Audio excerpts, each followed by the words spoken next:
Assalamualaikum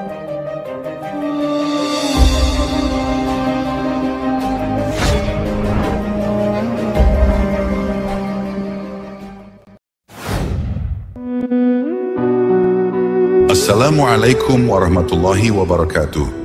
Sahabat jejak sufi yang kami muliakan dimanapun Anda berada.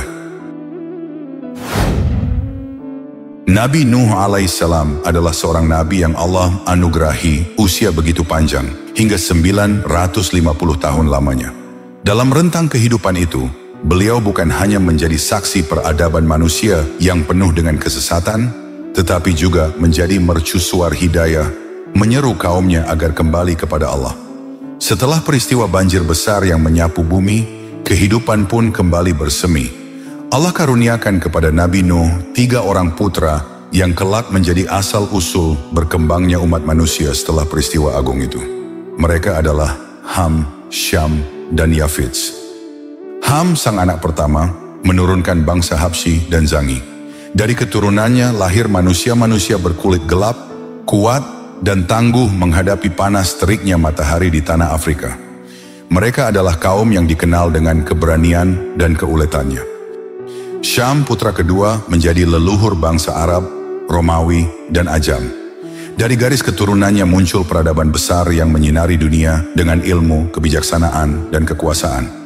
Mereka dikenal dengan wajah yang cerah, pikiran yang jernih, serta jiwa kepemimpinan yang mengalir dalam darah mereka. Sedangkan Yafits, sang anak ketiga, menurunkan bangsa Turki yang gagah dan perkasa, bangsa Mongol yang luas penaklukannya, serta 2 kaum yang menakutkan, yakni Yajuj dan Majuj, yang kelak di akhir zaman akan muncul sebagai ujian besar bagi manusia. Dari garis keturunan Yafits lahir bangsa-bangsa yang dikenal ulet, keras, dan memiliki semangat menjelajah tanpa batas. Maka dari ketiga putra Nabi Nuh inilah manusia kembali memenuhi bumi. Mereka membawa rupa yang berbeda, warna kulit yang beragam, bahasa dan budaya yang tak sama.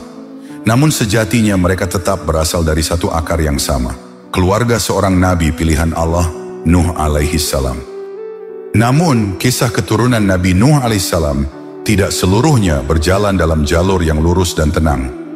Di balik garis keturunan yang mulia, terselip satu kisah kelam yang kelak menjadi misteri besar bagi umat manusia. Adalah Yafits, putra ketiga Nabi Nuh, yang menurunkan banyak bangsa perkasa.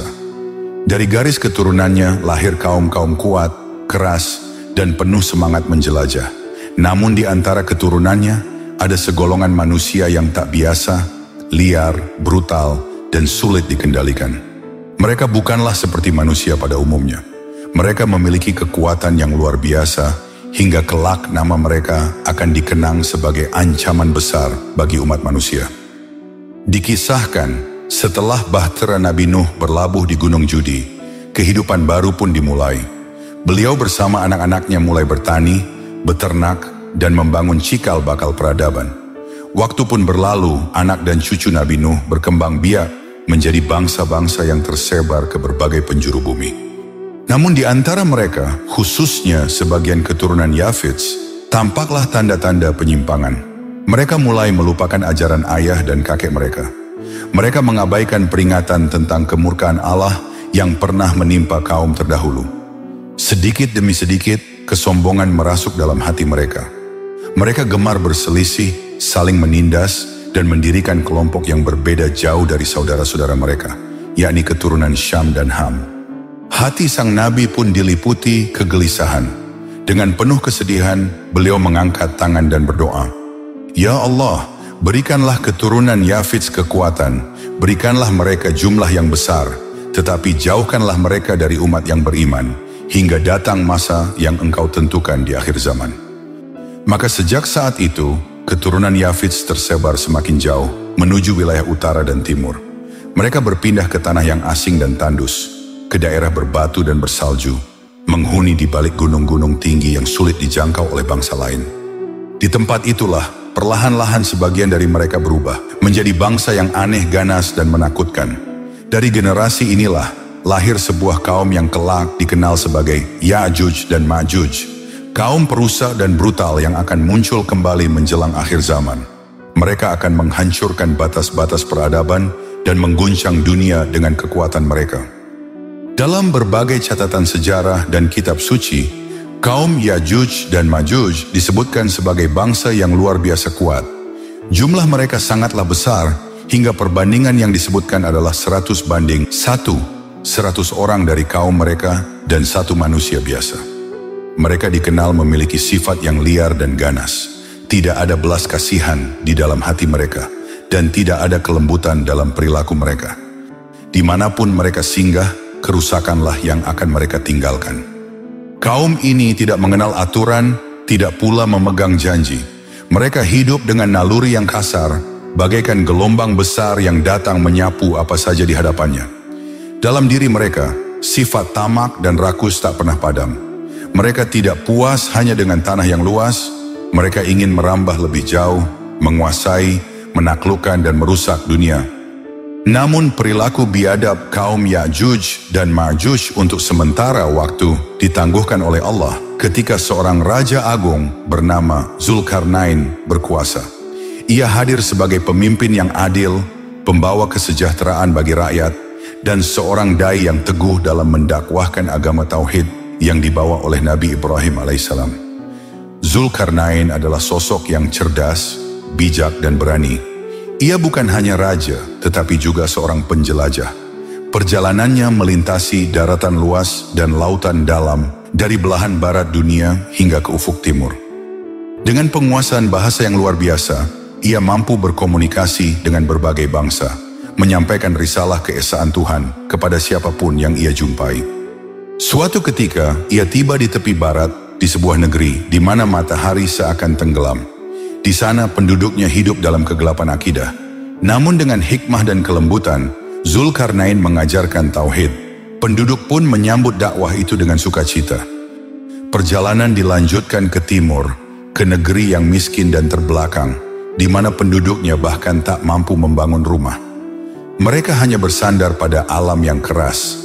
Zulkarnain pun menolong mereka, mengajarkan cara membangun tempat tinggal yang melindungi dari panas terik dan hujan deras. Setelah mendapat pertolongan, mereka pun beriman dengan gembira. Hingga akhirnya Zulkarnain tiba di sebuah lembah di antara 2 gunung. Di sanalah ia menjumpai sebuah kaum yang tak memahami bahasa manusia lain. Dengan perantara seorang penerjemah, mereka mengadukan penderitaan mereka.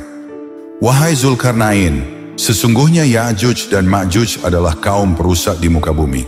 Mereka merampas harta kami, menghancurkan tanaman, dan menjarah ternak kami. Dapatkah engkau membuatkan dinding pemisah antara kami dan mereka? Kami siap memberikan harta sebagai imbalan." Namun Zulkarnain menolak upah itu dengan penuh keteguhan seraya berkata, "Apa yang Allah karuniakan kepadaku sudah lebih dari cukup. Tetapi bawakanlah kepadaku besi dan tembaga, agar aku buatkan dinding yang kokoh sebagai rahmat dari Tuhanku." Maka dimulailah pembangunan besar itu. Besi ditumpuk hingga setinggi 2 gunung, lalu dipanaskan hingga memerah, kemudian disiram dengan tembaga cair yang mendidih. Dari kerja keras itu terwujudlah sebuah benteng raksasa yang kokoh, mengurung Ya'juj dan Ma'juj di balik gunung yang terjal. Penduduk pun bersuka cita. Mereka bersyukur dengan penuh kegembiraan. Namun Zulkarnain dengan rendah hati menundukkan kepala dan berkata, "Ini adalah rahmat dari Tuhanku. Namun apabila datang janji Tuhanku, niscaya dinding ini akan hancur luluh, sebab janji Tuhanku adalah kebenaran." Sejak saat itu, kaum Ya'juj dan Ma'juj terkurung. Setiap hari mereka berusaha melubangi dinding itu, tetapi selalu gagal. Kekuatan mereka tidak mampu menembus benteng yang dibangun dengan izin Allah. Di tempat kurungan itulah mereka terus berkembang biak, hingga jumlah mereka kini disebut 100 kali lipat dari jumlah seluruh manusia di bumi. Namun janji Allah pasti datang. Ketika waktu kiamat mendekat, kaum Ya'juj dan Ma'juj akan keluar dari balik dinding itu. Mereka akan turun bagaikan gelombang besar, mengalir dari setiap lembah, menaklukkan apa saja yang mereka temui. Itulah salah satu tanda besar datangnya hari akhir. Ketika masa yang dijanjikan Allah sudah tiba, benteng besi yang selama ini mengurung Ya'juj dan Ma'juj akan hancur luluh. Saat itulah mereka keluar dengan jumlah yang tak terhitung, laksana air bah yang melanda dari puncak gunung hingga ke lembah. Mereka turun bagaikan gelombang besar yang tak terbendung. Tak ada yang mereka lewati, kecuali akan hancur dan binasa. Ladang-ladang hijau yang penuh dengan tanaman akan mereka injak dan musnahkan. Desa-desa yang tenang akan mereka porak-porandakan. Setiap jiwa yang mereka temui, tak peduli tua, muda, lelaki, perempuan, semuanya akan dibunuh tanpa belas kasih. Begitu rakus mereka, hingga segala jenis hewan menjadi santapan. Tidak hanya kambing, sapi, atau unta, bahkan binatang buas seperti singa, harimau, gajah, hingga buaya pun mereka tangkap dan dimakan dengan lahap. Tak ada satupun makhluk yang selamat dari kerakusan mereka. Menurut riwayat, ketika salah seorang dari mereka mati, jasad itu pun akan dimakan oleh kaumnya sendiri. Betapa tamaknya mereka, betapa ganasnya perilaku mereka. Ya'juj dan Ma'juj bukan sekadar bangsa besar, melainkan bencana hidup yang mengalir ke seluruh penjuru bumi. Bukan hanya daratan yang mereka hancurkan, bahkan lautan pun tak luput dari kerakusan mereka. Air laut dan air sungai seketika mengering, sebab habis diminum oleh jumlah mereka yang tak terhitung. Ikan-ikan di lautan, baik yang kecil hingga yang sebesar paus, semuanya menjadi mangsa. Sungai-sungai dan lautan luas yang kaya dengan kehidupan pun menjadi kosong, sunyi dan mati. Ketika peristiwa itu terjadi, Nabi Isa alaihissalam bersama Imam Mahdi segera membawa orang-orang beriman menuju lembah-lembah tinggi. Mereka menaiki bukit-bukit yang terjal, gunung-gunung yang menjulang demi menyelamatkan diri dari kebiadaban dan kebrutalan bangsa Ya'juj dan Ma'juj. Sebab bangsa Ya'juj dan Ma'juj hanya memiliki naluri untuk menyebar ke bawah, menuju dataran rendah. Mereka menyukai tanah lapang, lembah subur, dan lautan. Sedangkan bukit dan gunung yang tinggi mereka enggan mendakinya. Adapun orang-orang kafir kala itu, mereka terkejut bukan kepalang. Saat jutaan pasukan Ya'juj dan Ma'juj turun dari celah gunung, mata mereka terbelalak, tubuh mereka bergetar hebat karena ketakutan. Jerit tangis dan teriakan memenuhi udara. Dengan penuh penyesalan mereka berkata, "Celakalah kami, sungguh kami telah lalai tentang kedatangan hari kebangkitan. Kami tidak mempersiapkan diri, padahal peringatan telah datang kepada kami. Bahkan kami adalah orang-orang zalim. Karena ketika peringatan itu dibacakan, kami justru mendustakannya." Namun penyesalan itu terlambat. Mereka pun menjadi sasaran kebiadaban kaum Ya'juj dan Ma'juj. Satu demi satu, mereka binasa dengan cara yang mengerikan, tanpa ada belas kasihan, tanpa ada pertolongan. Ketika Rasulullah menuturkan kepada para sahabat tentang keganasan kaum Ya'juj dan Ma'juj, wajah para sahabat pun tampak diliputi rasa takut dan penuh tanda tanya. Mereka mendengarkan dengan seksama, seolah membayangkan betapa mengerikannya fitnah yang kelak akan menimpa umat manusia.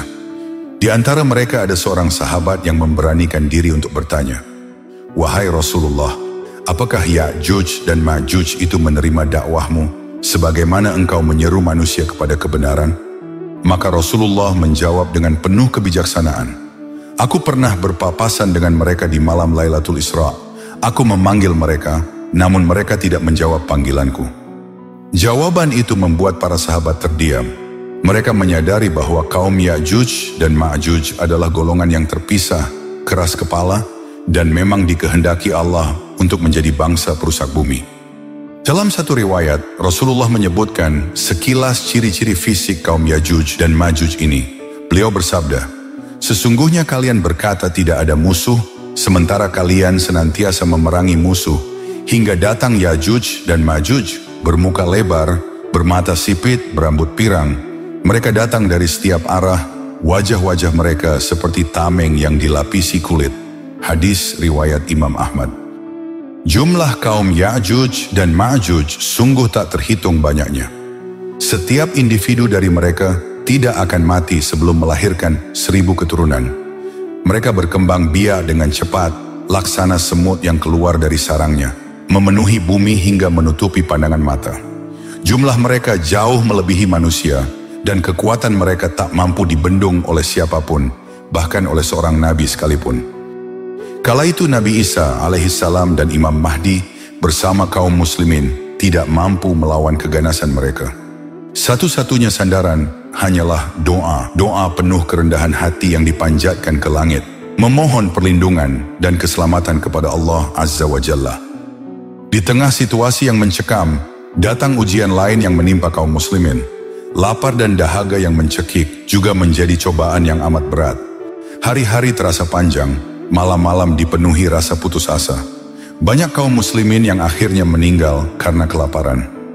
Pada masa itu, harga seekor kepala sapi lebih berharga daripada 100 dinar emas. Jika dihitung dengan nilai uang sekarang, kira-kira setara 54 juta rupiah. Bayangkan, sesuatu yang biasanya dianggap tidak berharga, menjadi rebutan karena tidak ada makanan sama sekali. Sementara itu, dari dataran rendah, kaum Ya'juj dan Ma'juj terus mengepung dari segala arah, bagaikan banjir besar yang hendak menelan siapa saja yang berada di hadapannya. Nabi Isa dan Imam Mahdi beserta kaum muslimin yang bertahan di atas gunung, tak memiliki jalan lain selain bersabar, bertahan, dan menunggu pertolongan Allah. Bumi kini benar-benar berada di bawah kekuasaan bangsa Ya'juj dan Ma'juj. Tidak ada makhluk yang mampu bertahan hidup kecuali mereka. Segala yang dilewati menjadi hancur, segala yang hidup menjadi mangsa. Dari dataran, lembah, sungai hingga lautan, semuanya tak luput dari kerakusan mereka. Namun kesombongan mereka tidak berhenti di situ. Ketika mereka merasa telah menguasai bumi, keserakahan dalam hati mereka semakin menjadi-jadi. Mereka ingin menguasai langit, menaklukkan apa yang berada di atas sana. Pemimpin mereka yang angkuh lalu berseru kepada jutaan kaumnya, "Wahai bangsaku, bumi telah kita tundukkan, kini saatnya kita kuasai langit." Maka disiapkanlah busur dan anak panah dalam jumlah yang tak terhitung. Jutaan anak panah diarahkan ke langit biru. Dengan teriakan penuh kesombongan, mereka melepaskan panah-panah itu ke udara. Panah-panah melesat tinggi, menembus awan-awan putih yang bergulung di langit. Sekejap kemudian, panah-panah itu kembali jatuh ke bumi. Anehnya, anak-anak panah itu berlumuran darah. Melihat hal itu, mereka pun semakin pongah. Dengan teriakan lantang mereka bersorak, "Kita telah membunuh penghuni langit. Kita telah menguasai segala sesuatu, baik di bumi maupun di langit." Padahal kenyataannya berbeda jauh. Sesungguhnya darah yang melekat pada anak panah itu hanyalah darah burung-burung yang kebetulan terbang di balik awan, terkena panah yang dilepaskan. Tapi kesombongan telah membutakan hati mereka, hingga mereka semakin merasa berkuasa, seakan tak ada satupun yang mampu mengalahkannya. Kaum muslimin yang sudah lemah, lapar, dan tak kuasa lagi menahan penderitaan, berkumpul menghadap Nabi Isa alaihissalam. Dengan wajah penuh harap, mereka berkata, "Wahai Nabiullah, berdoalah kepada Allah agar segera mengakhiri penderitaan ini. Kami sudah tidak sanggup lagi menjalaninya." Maka di malam yang hening, Nabi Isa alaihissalam pun menengadahkan kedua tangannya, memanjatkan doa penuh harap agar Allah membinasakan kaum Ya'juj dan Ma'juj. Dan doa Nabi Isa pun dikabulkan. Dalam waktu yang singkat, Allah menurunkan azab yang pedih. Dari tubuh-tubuh Ya'juj dan Ma'juj, tiba-tiba keluar ulat-ulat kecil yang mengerikan. Ulat itu merayap di kerongkongan mereka, menggerogoti dari dalam, hingga akhirnya mereka mati bergelimpangan. Seketika, tidak ada satu pun dari mereka yang tersisa. Seluruhnya binasa, tubuh-tubuh mereka bergelimangan menutupi bumi. Jumlah mereka begitu banyak, sehingga tidak ada celah tanah yang bisa diinjak, sebab bumi tertutup oleh bangkai mereka yang menjijikan. Melihat keadaan itu, Nabi Isa pun bingung. Bagaimana cara menyingkirkan jasad-jasad yang menutupi seluruh bumi ini? Maka beliau kembali berdoa, memohon pertolongan Allah. Tak lama kemudian, datanglah jutaan burung-burung raksasa yang terbang menutupi langit hingga tampak gelap gulita seperti malam hari. Burung-burung itu lalu menyambar bangkai Ya'juj dan Ma'juj, membawanya pergi ke tempat yang hanya diketahui oleh Allah Subhanahu wa Ta'ala. Bumi pun akhirnya bersih dari jasad mereka. Namun masih ada masalah lain. Darah-darah Ya'juj dan Ma'juj masih tersisa membasahi permukaan bumi, baunya sangat busuk dan menyengat. Nabi Isa kembali berdoa, meminta pertolongan, dan Allah pun menurunkan hujan deras selama 3 hari, berturut-turut. Air hujan itu membasuh seluruh permukaan bumi, membersihkan darah dan bau busuk yang menyesakan. Bersamaan dengan itu sungai-sungai kembali mengalir, lautan terisi air, dan tanah kembali subur dengan tumbuhan yang segar. Menurut sebagian ahli tafsir, meskipun bumi telah dibersihkan, bau busuk bekas mereka tidak serta-merta hilang. Bau itu masih dapat tercium hingga 7 tahun lamanya. Sebagai pengingat betapa dahsyatnya kaum Ya'juj dan Ma'juj, serta betapa besar kuasa Allah yang membinasakan mereka. Demikianlah kisah kelahiran bangsa Ya'juj dan Ma'juj dan kemunculannya di muka bumi hingga kematiannya. Akhirul kata, wallahu a'lam bishawab. Sampai di sini dulu perjumpaan kita kali ini. Semoga bermanfaat. Wassalamualaikum warahmatullahi wabarakatuh.